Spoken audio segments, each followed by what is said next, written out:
Quero saudar os amados irmãos com a graça e a paz do Senhor Jesus. Amém, queridos? Não sei se o pessoal lá atrás está ouvindo bem, que eu acho que só o retorno aqui que está bem forte aqui. Lá atrás eu não sei como é que está. Mas é muito bom estarmos na casa do nosso Deus. Quero também deixar um abraço a você que nos assiste através da transmissão, talvez na sua casa ou no seu trabalho, que a graça do nosso Deus esteja com você, também aí aonde você está. E obrigado por nos permitir chegar até você. Hoje eu quero pensar com os irmãos sobre, na verdade, eu peguei uma carona em um dos louvores que nós cantamos aqui em nossa igreja e vou usar como o título da nossa reflexão nesta noite: Todavia eu me alegro no Senhor. É bem verdade que o cântico ele diz, todavia eu me alegrarei no Senhor. E algumas versões dizem isso também, mas na minha versão diz que todavia eu me alegro no Senhor. Eu fui reclamar do retorno, agora nem retorno, nem lá atrás. Me ajudem aqui, por favor. Enquanto isso, irmãos, vamos abrindo as nossas Bíblias lá em Abacuque, capítulo 3. Deixa eu ver aqui. Aqui, Rosa, foi. Alô. Abacuque, capítulo 3.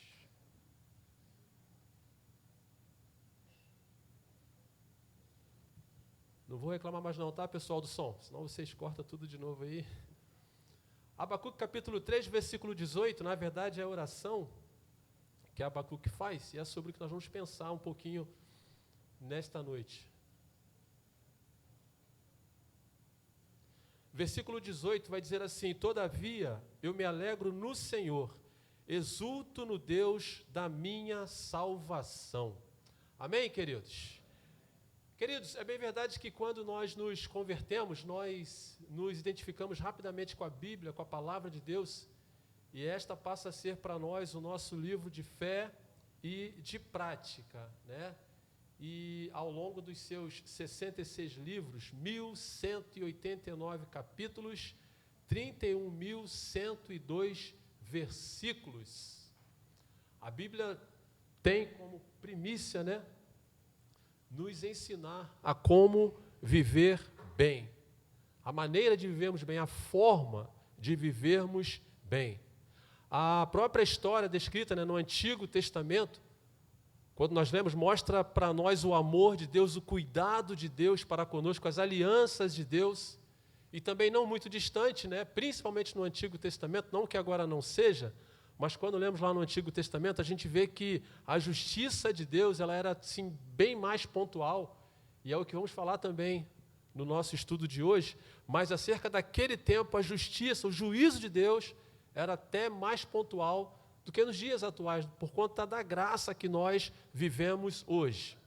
Quando nós passamos ali pelo livro de Provérbios, o livro em si, ele traz para nós ensinamentos acerca do senso moral, de como nós podemos viver o bom senso, as boas maneiras, os ensinamentos, vão além da esfera da nossa vida espiritual e tratam também, nos induzem a pensar acerca da nossa vida no nosso cotidiano, no nosso trabalho, na nossa casa, no nosso relacionamento com os nossos amigos, ou seja, a maneira de como nós vivermos.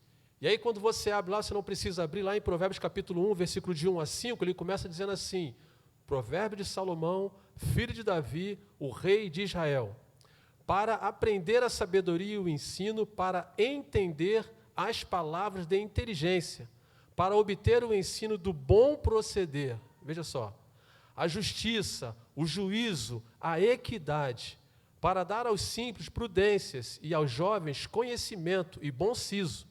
Ouça o sábio e cresça em prudência, e o instruído adquira habilidade.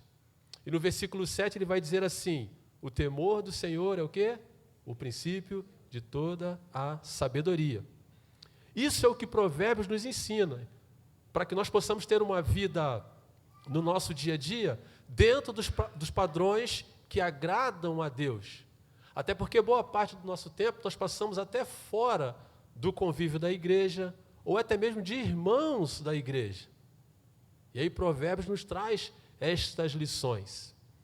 Quando nós olhamos para o senso agora religioso, nós vamos lá em Mateus capítulo 5, no Sermão do Monte, é quando o próprio Senhor Jesus, vem falar conosco, para nós, acerca das bem-aventuranças. E aqui eu entendo ser também um bom senso de uma vida cristã, um bom senso de você viver bem a sua vida cristã, de você ser um bom cristão, de você ser uma boa cristã, uma pessoa que ande, que caminhe, que tenha a sua vida espiritual de maneira que agrade a Deus. E lá no versículo 13 ele vai dizer assim: bem-aventurados são os humildes de espírito, porque deles é o reino dos céus. Bem-aventurados que choram, porque serão consolados. Bem-aventurados mansos, porque herdarão a terra. Bem-aventurados que têm fome e sede de justiça, porque alcançarão misericórdia. Bem-aventurados misericordiosos, porque alcançarão misericórdia. Bem-aventurados limpos de coração, porque verão a Deus. Bem-aventurados pacificadores, porque serão chamados filhos de Deus. Bem-aventurados perseguidos por causa da justiça, porque deles é o reino dos céus. Bem-aventurados sois quando por minha causa vos injuriarem e vos perseguirem, e mentindo disserem todo o mal contra vós. Isso é o que Jesus nos ensina acerca do Sermão do Monte. Mas ele não para por aí. Após proferir essas palavras, quando a gente adianta, quando a gente vai um pouquinho mais à frente, o Senhor não fala isso conosco apenas por falar. O intuito é nos ensinar, sim, mas de contrapartida também é nos colocar à prova e nos mostrar também que nós precisamos ser diferentes. E aí lá no versículo 13 e 14, ele vai começar dizendo que nós somos o quê? O sal da terra. E aí ele dá uma sentença aqui, né? Se o sal não for bom para temperar, para dar o tempero, de nada serve para ser o quê? Lançado fora. No versículo 14, ele vai nos chamar de quê? De luz do mundo. E ele completa também dizendo: não se pode esconder a cidade edificada sobre um monte. A ideia é que a luz do Espírito Santo de Deus sobre nós não pode ficar o quê? Abafada, escondida. E aí Jesus, aqui nas entrelinhas, ele quer dizer para nós que nós precisamos fazer e viver a diferença. E aí, quando nós caminhamos mais um pouquinho lá no livro de Tiago, na epístola de Tiago, a gente consegue entender que Tiago faz uma junção do conceito para a nossa vida secular, bem como do conceito da nossa vida religiosa, nossa vida espiritual. Ele traz para nós assuntos e pontos práticos para a nossa vida. Ele fala sobre pobreza, sobre riqueza, sobre tentação, preconceito, sobre a nossa maneira de falar, sobre a nossa maneira de agir, sobre a nossa maneira também de criticar. Ele fala sobre o orgulho, fala sobre a humildade, fala sobre a paciência, fala sobre a oração e também fala sobre a fé. E é interessante, né, que a necessidade maior que Tiago apresenta ali não é só de nós recebermos essas coisas, mas recebermos essas coisas, observarmos essas coisas e fazermos o quê? Colocarmos em prática estas coisas. Por isso que esse livro traz para nós assim, uma praticidade tremenda. E eu gosto, irmãos, dessa praticidade. O apóstolo Paulo também, ele traz, as cartas paulinas, traz para nós assim, algumas citações, algumas colocações que nós enxergamos assim até de forma prática, conseguimos entender. Mas onde eu quero chegar, irmãos, trazendo essa introdução aqui para os irmãos. A Bíblia também apresenta para nós alguns trechos, algumas citações, algumas passagens e, em especial, alguns versículos que nos confrontam conosco mesmo, que nos colocam assim, numa linha de frente conosco mesmo, como se nós estivéssemos olhando para o espelho físico e também para o espelho espiritual, e nós estivéssemos nos vendo em determinadas situações. E são citações, quando eu digo que nos coloca à prova, porque nos coloca à prova mesmo. Eu, particularmente, pastor Geraldo, às vezes eu vejo que não que eu não consiga cumprir a Escritura, mas às vezes, irmãos, nós nos deparamos com citações bíblicas que nos fazem parar, pensar, respirar 2 vezes e pedir a graça de Deus sobre nós para poder superar esta ou aquela situação. Exemplo, Mateus capítulo 5, versículo 38 e 39, depois 43 e 44. Versículo 38 vai dizer assim: ouviste que foi dito. Tá? Só ressaltando aqui que isso aqui vai quase que na sequência do Sermão do Monte, tá? No capítulo 5 de Mateus. Vai dizer assim: ouviste que foi dito, olho por olho, dente por dente. Aí Jesus vai dizer assim: eu, porém, vos digo que não resistais a quem? Ao perverso. Mas a qualquer que te ferir na face direita, volta-lhe também o quê? A outra. Volta-lhe também a outra. No versículo 43, ele vai dizer assim: ouviste, mais uma vez, o que foi dito. Amarás o teu próximo e odiarás o teu inimigo. Olha só. Amarás o teu próximo e odiarás o teu inimigo. Parece uma questão lógica e prática, né? A gente amar quem nos ama, quem a gente tem um bom relacionamento, e odiar quem a gente não gosta. Mas aí Jesus vem e chancela da seguinte forma: eu, porém, vos digo, amai a quem? Os vossos inimigos, e ainda mais, e orai pelos que vos perseguem. Aí eu pergunto para os irmãos: é fácil? É fácil? Mas é o Senhor que nos manda fazer. É o Senhor que nos orienta a fazer. Amar o inimigo e orar pelo inimigo. Lucas capítulo 6, versículo 28, ele vai dizer assim: bendizei aos que vos maldizem, orai pelos que vos caluniam. Percebam que são citações colocadas aqui que mexem um pouquinho conosco mesmo. A pessoa que fala mal de nós, a pessoa que fala mentira a nosso respeito, a palavra de Deus vem dizer que eu preciso bem dizer a essas pessoas. Humanamente falando, irmãos, e humanamente olhando, a gente sente uma certa dificuldade nisso. Por isso que eu fiz a colocação aqui, de que quando eu me deparo com essas coisas, eu preciso pedir a Deus, revestimento dos céus, da graça de Deus, para superar uma ou outra situação. Como eu falei do apóstolo Paulo, lá em Romanos capítulo 12, versículo 14, ele vai dizer assim: abençoai o que vos perseguem, abençoai, e não amaldiçoeis. E aí, irmãos, eu vou caminhando para a introdução do texto que nós lemos aqui. Abacuque vivia praticamente um momento parecido com o que nós estamos falando aqui e muito parecido também com o que nós estamos vivendo nos dias de hoje. Talvez aquele tivesse sido um dos piores momentos da história de Israel, do povo de Deus, de Jerusalém também.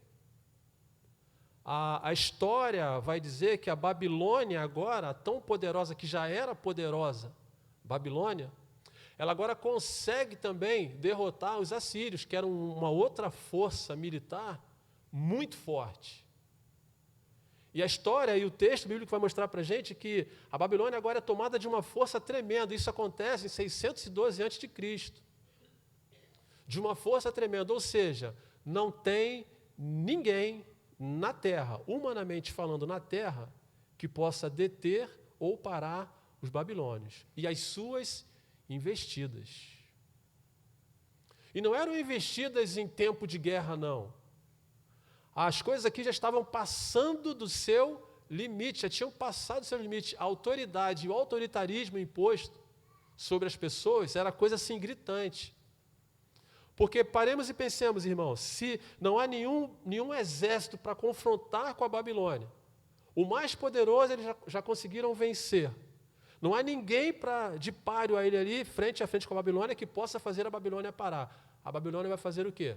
O que quer. Vai fazer o que quer, tomar, saquear, matar, violentar. O que queriam, eles estavam fazendo. E o texto, irmãos, vai mostrar para nós que Abacuque é tomado de um sentimento de revolta, em primeiro momento, de contrariedade com estas coisas, com o que está acontecendo. Uma insatisfação toma conta do seu coração por conta destas coisas. Mas ele sozinho, coitado, humanamente falando, ele não pode fazer o quê? Nada. Humanamente falando, nada. Mas aquilo trazia inquietação para o seu coração. E ele então começa a fazer o quê? Ele começa a questionar com Deus. Ele começa a indagar Deus. E às vezes nós também, no nosso particular com Deus, mas por que, Senhor? Por que, Senhor? Às vezes também o nosso senso de justiça, né? Ele acaba, eu não vou dizer que falando mais alto, mas às vezes o senso de justiça sobre a nossa mente, o nosso coração, às vezes sobrevém também, a gente começa a fazer o que com Deus? Mas, Senhor, por que, Senhor? Por que isso? Quando nós olhamos, sintetizando aqui, voltando para nós aqui, quando nós olhamos para a nossa realidade, nosso país a nível Brasil, quantas coisas acontecendo, né? Contrárias à palavra de Deus, aos ensinamentos de Deus. E a gente às vezes fica perguntando a Deus, Senhor, por que, Senhor? A sensação que nós temos às vezes é de que Deus não está vendo, de que Deus está indiferente a estas coisas.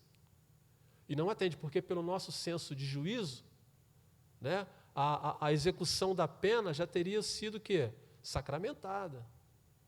Por nós, por mim, pastor Geraldo, eu creio que pela boa parte da igreja, em todas as esferas, queridos. É bem verdade que quando nós falamos assim, a gente pensa logo nas questões políticas do nosso país, que não deixa de ser, mas fora a política, existem tantas outras coisas que estão acontecendo e trazendo para nós insatisfação, inquietação. A gente fica se perguntando, às vezes indagando a Deus no nosso particular com Deus, por que, Senhor? Abacuque, lá no seu capítulo 1, versículo 2, ele pergunta para o Senhor, até quando, Senhor? Até quando? É lógico que ele tinha uma intimidade com Deus, era profeta, homem de Deus, recebia da parte de Deus de uma forma direta, e ele pergunta para o Senhor, até quando, Senhor? Até quando clamarei eu, e tu não me escutarás? Gritar-te-ei violência, e não salvarás. Ele indaga ao Senhor, até quando, Senhor? Até quando essas coisas vão acontecer? Até quando? A sensação que dá aqui, digo eu, não o texto, né? Mas a sensação que dá aqui é ele olhando para o céu falando, Senhor, o Senhor não está vendo essas coisas acontecerem? Até quando o Senhor vai deixar essas coisas acontecerem? A força babilônica, a pressão babilônica está chegando sobre o teu povo também, sobre as pessoas que te servem, as pessoas que te adoram. Digo eu, queridos, não o texto, mas a sensação que nos dá, quando ele pergunta para o Senhor até quando, eu consigo ver dessa forma. Mas aí quando nós entramos no capítulo 2 de Abacuque, a coisa começa a mudar de figura. O panorama aqui começa a mudar de figura. O Senhor então começa a responder, e uma das questões que o Senhor deixa bem claro para Abacuque é de que Ele continua no controle de todas as coisas, de que Ele não está indiferente a nada, por mais que pareça aos nossos olhos mortais, meramente mortais, por mais que pareça que o Senhor perdeu o controle, Ele começa a mostrar para Abacuque que Ele continua sob o domínio de todas as coisas. E é aí que Abacuque então caminha para o capítulo 3. É quando então ele tem um choque de realidade com ele mesmo. Lembra do confronto, pessoal? Primeiro ele indaga ao Senhor, no capítulo 1. No capítulo 2, o Senhor começa a responder a ele. E no capítulo 3, ele então se derrama diante do Senhor. E ele faz uma oração que mais parece, né, ser um salmos diante do Senhor. E chega onde nós chegamos. Ele chega num consenso de que aconteça o que acontecer, haja o que houver, ainda assim eu me alegrarei no Senhor. E aí nós tiramos 3 lições, irmãos, para o nosso estudo de hoje. Ele usa 3 elementos aqui, diretos, né? E depois ele vai falar sobre as ovelhas também. Mas 3 elementos diretos que ele usa aqui, ele fala sobre a figueira, ele fala sobre a videira, e ele fala também sobre a oliveira. Eu queria pensar com vocês um pouquinho aqui rapidamente. Primeiro ponto, em todo tempo me alegrarei no Senhor. E o primeiro ponto está aí, né? Ainda que a figueira não floresça. Capítulo 3, versículo 17, a parte A, vai dizer isso. As citações, irmãos, feitas na Bíblia, a figueira por si só, ela tem um significado muito importante. E esses frutos aqui, eles têm um significado muito importante para o povo judeu.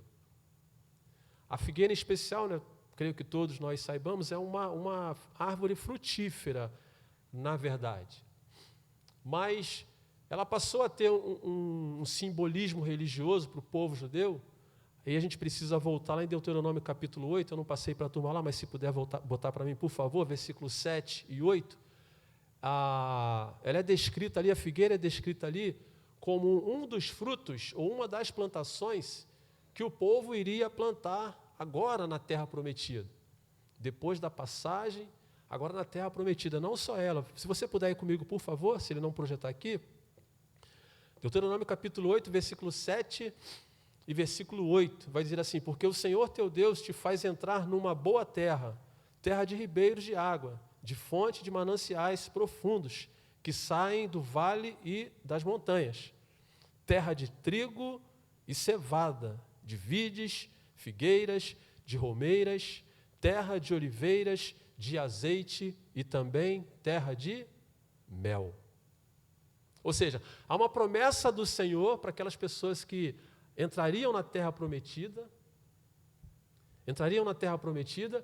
e aí a figueira em si passou a ter um simbolismo muito forte, não só na cultura, mas na vida agora do povo de Deus. Como eu falei, algumas leituras passam às vezes desapercebido quando nós lemos a Bíblia, mas se você prestar atenção, se você voltar lá no Éden, no capítulo 3 de Gênesis, o mesmo fruto, né, figueira, ele já aparece no contexto da palavra de Deus. É quando, o capítulo 3, versículo 7, é quando Adão e Eva, depois de pecarem, de desobedecerem ao Senhor, de terem os seus olhos agora desvendados, e eles enxergam a sua nudez, o texto vai dizer que eles têm os seus olhos abertos e, percebendo que estavam nus, cozeram folhas de quê? De figueira. Cozeram folhas de figueira e fizeram para si cintas. Mas, além de tudo isso, a figueira, ela tem o sentido também de doçura, de alegria, de satisfação, de segurança, satisfação na vida num todo. Era o que simbolizava para o povo judeu. E o que ele está querendo dizer para nós aqui, irmãos? O que nós aprendemos com esse primeiro ponto aqui? É que ainda que essa figueira não dê fruto, ainda que a gente não consiga ver este fruto ou experimentar desse fruto, a ideia que ele traz para nós aqui é que ainda assim ele vai se alegrar no Senhor. E aí, quando eu olho para a figueira em relação à alegria, e quando eu olho para nós, quantos não são os motivos, irmãos, para tirar de nós a nossa alegria, para tirar de nós o nosso contentamento, para tirar de nós a doçura do nosso viver, para tirar de nós também a segurança, as preocupações da vida, as preocupações do dia a dia, os desafios do nosso dia a dia, a falta de emprego, às vezes, a dispensa de uma casa, às vezes, desprovida, a insegurança por conta do momento em que nós estamos vivendo, um diagnóstico, talvez, de uma enfermidade que foi acusado em um exame que a pessoa faça. Ou seja, são motivos que fazem com que nós venha sair de nós um pouco da nossa alegria. Aí aqui Abacuque vem dizer que ainda que esse símbolo da alegria, da satisfação, da segurança, ainda que esse símbolo venha a faltar em minha vida, todavia eu me alegrarei no Senhor. Ainda que todas as coisas deem errado na minha vida, saiam do contexto em que outrora estava indo tudo bem, ainda que isso aconteça, o que ele quer dizer aqui é que eu não vou deixar, ou não posso deixar de me alegrar no Senhor. O que é que eu vejo aqui? Eu vejo uma mudança de foco. Ele tira então, se a figueira não dá o fruto, ele tira então o foco da figueira e foca os seus olhos no Senhor. E é isso que ele traz para nós, a lição que ele traz para nós. se as coisas não vão como nós queríamos que fosse, se as coisas não estão caminhando como nós gostaríamos que fosse, o que ele nos convida aqui é nós tirarmos o foco destas coisas e voltarmos o nosso olhar para o Senhor. Por quê? Como eu falei outrora. Porque ainda que pareça perdido, o Senhor continua comandando e controlando tudo em nossas vidas. E aí nós temos que tirar o foco daquilo que está fugindo à nossa interpretação ou o nosso entendimento humano e focarmos no Senhor. E é o que ele nos ensina nessa passagem aqui, irmãos. Ainda que aconteça, ainda que o desemprego bata à minha porta, ainda que o problema conjugal bata até a minha casa, ainda que a enfermidade chegue até a minha casa, ou a mim mesmo, ou a minha vida, ainda, todavia eu me alegrarei no Senhor. E é isso que ele ensina para nós, irmãos, nesse primeiro tempo. É essa lição que eu queria extrair junto com os irmãos aqui para o nosso viver diário. Ainda que esse simbolismo aqui da figueira não seja uma realidade na sua vida hoje, ainda assim, lembre-se que o Senhor continua sendo Deus da minha e da sua vida, que Ele continua no controle e que, por isso, nós devemos nos alegrar no Senhor. Focar no Senhor. Não se deixar levar, não se deixar entristecer. Não deixar a amargura tomar conta do nosso coração. Mas ainda assim nos alegrarmos no Senhor. Amém, queridos? A segunda lição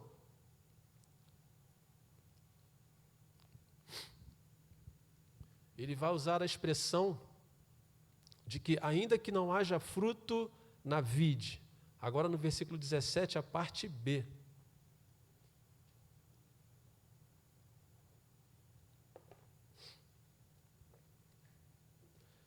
Ele vai dizer o seguinte: nem haja fruto na vide. Vide, na verdade, é o substantivo feminino de videira, né? Videira é o que nós conhecemos como pé de uva. É bem verdade que nós conhecemos como parreira, né? É muito comum nós tratarmos... Acho difícil um brasileiro falar a videira, né? Não sei lá no sul, mas aqui a gente olha muito, e a parreira de uva está dando uva para caramba, não sei o quê, Mas a videira aqui, a ideia aqui é justamente da uva.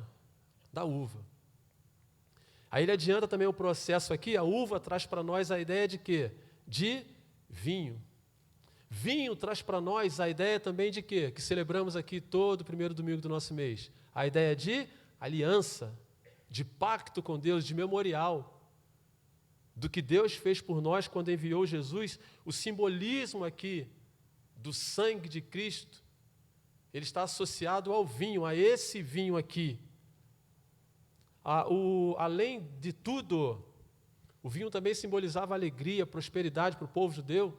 Não é à toa que o primeiro milagre de Jesus, quando ele faz lá nas bodas em Caná da Galileia, a transformação da água em vinho que nós conhecemos, não foi por acaso que aquilo aconteceu, mas eu fico imaginando que se porventura chegasse aos ouvidos dos participantes, dos convidados daquela festa que havia acabado o vinho, seria motivo de vergonha, de chacota, dos pais dos noivos também, porque simbolizava alegria, prosperidade também. E aí Jesus então transforma a água em vinho lá em Caná da Galileia. O vinho tinha um simbolismo muito forte, tem um simbolismo muito forte. Mas aqui em especial, a ideia aqui, ele traz para nós a ideia da videira. Da videira. Jesus se apresenta como o quê? Como a videira o quê? Verdadeira, né? Ou como a videira. Lá em João, capítulo 15, versículo 5, ele vai dizer: eu sou a videira. E aí, quando Jesus fala que ele é a videira, ele começa a abrir o leque aqui.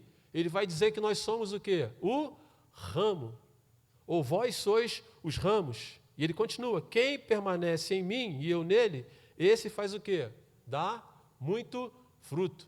E aí eu consigo extrair também aqui dessa ideia de videira aqui, a questão da comunhão, do estarmos juntos, como nós fazemos aqui no dia de celebração de ceia do Senhor. A comunhão com os nossos irmãos, primeiramente com Deus e depois com os nossos irmãos. E a pergunta que fica, irmãos, como vai a nossa comunhão com o nosso irmão? Como vai a nossa comunhão enquanto igreja? Como vai? Há quem possa dizer assim, mas pastor, estamos no meio evangélico, estamos na casa do Senhor. Sim, estamos, mas quem garante a você que não haja reserva, não haja descontentamento, não haja coisa que desagrade este ou aquele? Porque como nós sempre falamos aqui, nós não somos perfeitos, não somos a igreja perfeita. E às vezes isso gera descontentamento entre pessoas, o que é muito normal num grupo de pessoas. Mas Jesus traz para nós a ideia dele ser a videira verdadeira e nós sermos o ramo e estarmos ligados a ele. Logo, se estamos ligados a ele, o nosso comportamento precisa ser o quê? Diferente. Precisamos ser diferente. Precisamos agir diferente. Precisamos ter postura diferente. Se estamos ligados em Jesus, precisamos ser diferente. E aqui ele vai dizer, ainda que essa videira aqui não tenha fruto, não dê fruto, todavia eu me alegrarei no Senhor, não perderei a minha alegria no Senhor. O que é que nós aprendemos, irmãos, com essa citação aqui também?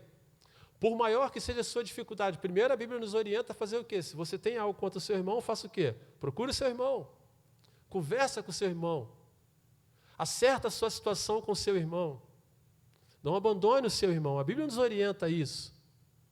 E com essa orientação bíblica, o que é que nós precisamos fazer? Não perder o quê? O foco. Não perder o foco. Porque o descontentamento, a falta de comunhão, a falta de harmonia, ela traz para nós, ou leva em nós, ou produz em nós o quê? Afastamento. Eu não vou por causa deste, eu não fico por causa daquele, e eu começo a me afastar. E tudo que Satanás quer é isso, que nós façamos o quê? Nos afastemos do corpo de Cristo, que é a igreja. A ideia de videira aqui é essa, ainda que as coisas não estejam bem, toda a igreja ela tem a sua regra, ela tem a sua norma, tem a sua doutrina, tem seus segmentos. E é lógico, irmãos, todo segmento nós não conseguimos agradar a todo mundo. Haverá sempre uma insatisfação, um descontentamento. Isso é fato, quer seja na igreja, quer seja na vida secular. Mas o que Abacuque vem dizer para nós, ainda que essas coisas estejam acontecendo em seu coração, o ideal é que você primeiro procure seu irmão. Retrate ou trate com seus irmãos. Se for preciso, leve testemunha para tratar com seu irmão. Mas ainda que isso aconteça, ainda assim, eu não deixarei de me alegrar no Senhor. Vejam que nós não podemos perder esse foco, irmãos. Mais uma vez, Abacuque nos convida a tirar o foco daqui e focar no Senhor. No Senhor. Porque quando, no quesito comunhão, no quesito relacionamento, como nós somos pessoas, somos diferentes, pensamentos diferentes, ideias diferentes, é muito comum que haja divergência na nossa maneira de pensar e às vezes também de agir. Mas quando nós focamos muito nestas coisas, somos nós quem nos prejudicamos na nossa caminhada cristã. Somos nós que às vezes nos entristecemos na nossa caminhada cristã. E aí Abacuque fala para nós, olha só, deixa isso aqui de lado, meu irmão. Deixa isso aqui de lado. Você pode ajudar? Você pode contribuir para melhorar essa situação?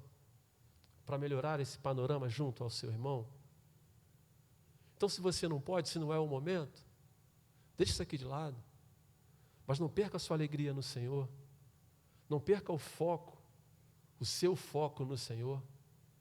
Não faça isso. É isso que Abacuque vem mostrando para nós aqui, irmãos. É isso que ele quer, a ideia aqui da videira que ele quer mostrar para nós, é isso. E aí quando eu volto para o vinho, a ideia do vinho simboliza o quê? As bênçãos de Deus sobre as nossas vidas. Quando eu olho para o aspecto da videira e me assemelho ela ao vinho, eu também fazendo essas coisas, eu entendo que eu estou fazendo o quê? Eu estou em sintonia com Deus, com aquilo que Deus quer, e automaticamente as bênçãos de Deus também fazem o quê sobre a nossa vida, irmãos? Vem sobre nós. É isso que Deus deseja de nós, irmãos, que sejamos vinhas, o quê? Produtivas. A ideia aqui é superar todas as adversidades, todos os problemas. A ideia é superar tudo isso, focar no Senhor e procurar no que depender de mim, fazer o quê? Dar bom fruto. É o que o Senhor espera de nós, é o que Abacuque nos ensina aqui. E ele vai dizer que ainda que tudo isso aconteça, todavia, portanto, entretanto, porém, ainda que tudo isso aconteça, eu, Abacuque, farei o quê? Me alegrarei no Senhor. Esse que ele traz para nós nesta noite, irmãos. É isso que ele nos ensina nesta noite. Ainda que eu, e aí cada um olha para si, cada um se confronta consigo mesmo. Ainda que essas coisas aconteçam, lembre-se, você tem um Jesus, que é a videira verdadeira. Ele nos afirma que se nós permanecermos nele e ele em nós, nós daremos frutos. E é isso que ele espera de nós, irmãos. Mas se não estamos vivendo assim, ainda assim, nós devemos nos alegrar no Senhor. Amém, queridos? Terceiro e último ponto, rapidamente. Nós chegamos lá agora na oliveira, ele vai dizer que, ainda que o produto da oliveira minta, versículo 17, a parte C. A oliveira, né, era a árvore que produzia azeitona. Eu nunca fui, não, né? Minha sogra já foi, ela fala que a azeitona, você tirando do pé assim, é um gosto horrível, né? Diz que, eu não sei se mais alguém aqui já foi lá em Israel, mas dizem que é um gosto muito ruim. Não é bom, acho que ela tem que madurar, tem que trabalhar, tem que ser toda trabalhada para que ela possa ser útil, né? Não só para a questão da comida, mas naquela época também usavam para a questão das lamparinas, do acender o fogo e principalmente, um dos simbolismos principais do azeite em si era a unção de Deus. Principalmente. Aí aqui ele vai dizer o seguinte, ainda que a oliveira minta, a ideia é que, ainda que você olhe para ela, e ela não, ainda que tenha azeitona, mas talvez essa azeitona não seja boa, não produza o azeite desejado, ou tanto para unção, ou quanto para colocar no candelabro, para colocar o fogo, ou seja lá para o que for, para a finalidade que fosse. Ainda que, embora sendo a oliveira, uma árvore muito importante para o povo judeu, ainda que ela não desse fruto, ele assim se alegraria no Senhor. E aí eu volto um pouquinho para nós pensarmos, irmãos, acerca desta unção, dessa presença de Deus em nossas vidas. O que eu entendo, o que eu consigo tirar do texto aqui, é que às vezes nós não estamos em sintonia com Deus. Às vezes nós não estamos andando da maneira como Deus gostaria que nós estivéssemos andando. Às vezes nós não estamos fazendo aquilo que Deus gostaria que nós estivéssemos fazendo. Deixamos de fato de ser ou de viver aquilo que Deus esperava em nós. Não que a presença de Deus ou o Espírito Santo de Deus tenha saído de nós, não é isso. Mas às vezes a multidão de pecado que toma a nossa mente, o nosso coração, às vezes de forma errada, acabam abafando o Espírito de Deus em nós. Nós não deixamos, às vezes, o brilho do Espírito Santo de Deus reluzir em nós, às vezes em nossas ações, como eu falei aqui acerca do Tiago, às vezes nas nossas conversações, às vezes nos lugares por onde nós estamos andando, ou com as pessoas com as quais nós estamos andando. A ideia aqui, uma das ideias que eu vejo aqui, é de quando a gente se afasta da presença de Deus, a gente se enquadra um pouco nesta oliveira que mente. Porque é quando Deus esperava algo de nós e nós não estamos correspondendo à altura àquilo que Deus esperava de nós. Talvez por conta do pecado, talvez por conta da desobediência, que também é um pecado, talvez por conta de envolvimentos em tantas coisas que desagradam a Deus. Faz com que nós sejamos esta oliveira que de fato faz o quê? Mente.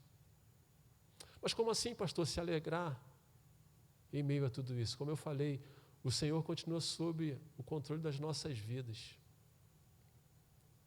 E eu entendo que talvez este momento, e eu espero que assim seja um momento em que talvez a pessoa esteja passando por um acidente de percurso na vida cristã dela. Talvez os envolvimentos pecaminosos dela estejam acontecendo por conta de um acidente de percurso. E aí eu entendo e vejo que ainda assim, nesta situação, esta pessoa, mais do que depressa, ela precisa voltar-se para Deus. E voltar também a ter alegria no Senhor. E aqui eu vejo alegria de forma dupla.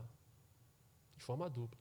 Alegria em voltar para os caminhos do Senhor e alegria também em perseverar no Senhor. E aí eu entendo quando ele diz aqui, ainda que o produto da oliveira minta, todavia eu me alegrarei no Senhor. Mas não é se alegrar e permanecer no pecado, não. Porque aí seria tolice, seria loucura. É reconhecer que talvez a pessoa não esteja produzindo aquilo que Deus espera. É reconhecer o seu caminho pecaminoso, o seu caminho tortuoso, se consertar com Deus, voltar a se alegrar na presença de Deus e voltar a ter esperança nesta alegria que vem do Senhor. E aí, Abacuque vai dizer, todavia, eu me alegrarei no Senhor, ainda aqui. Percebam, queridos, que ele pega 3 produtos aqui que eram cruciais para a vida e para o entendimento do povo naquela época, que não é diferente para nós também, acerca de tudo que aprendemos acerca da palavra de Deus. Uva, vinho, oliveira, azeite, figo, figueira. E ele complementa o versículo, né? O versículo não para aí, ele vai dizer, vamos lá comigo se você puder ir lá.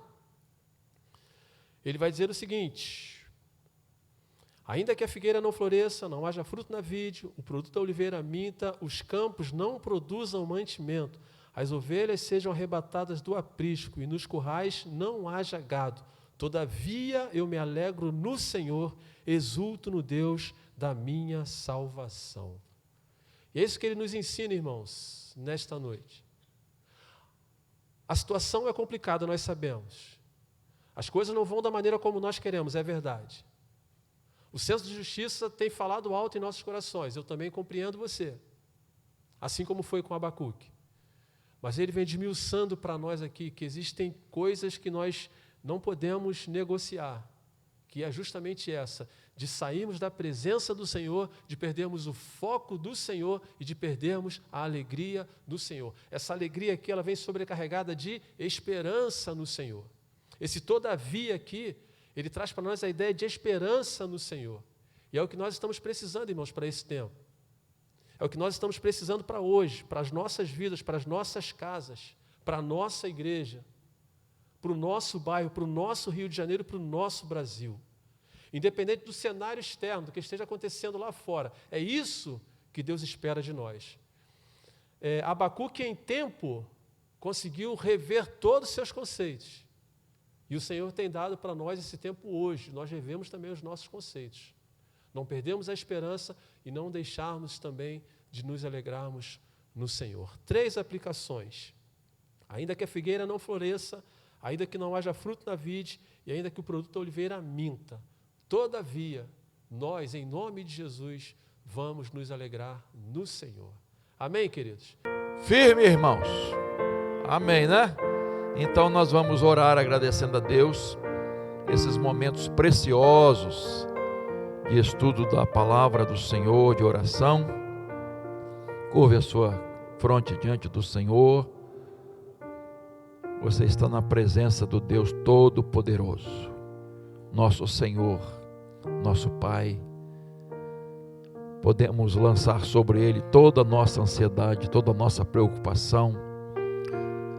E Ele cuida de nós, Ele tem cuidado de nós. Louvado seja o Senhor. Pai, obrigado porque mesmo que tudo esteja dando errado, nada funcionando, coisas negativas estejam acontecendo em nossa vida, tribulações, lutas, dificuldades, tempestades, todavia, nós nos alegramos no Senhor, no Deus da nossa salvação. Obrigado, Senhor, porque essa alegria é fruto do Espírito Santo e ela jamais vai sair da nossa vida. Obrigado, Senhor, obrigado por essa maravilhosa bênção. Obrigado também pelos dízimos e ofertas que foram entregues para o sustento da tua obra. Abençoa esses irmãos e irmãs que têm sido fiéis a ti, sustentando a obra do Senhor. Pedimos que nos leve em paz para os nossos lares, Senhor, e pedimos que o Senhor ouça a oração de cada um nesta noite, o clamor. Ó Deus, ouça o coração, a alma, e atenda, Senhor, para a tua honra e para a tua glória. Oramos agradecidos em nome de Jesus. Amém.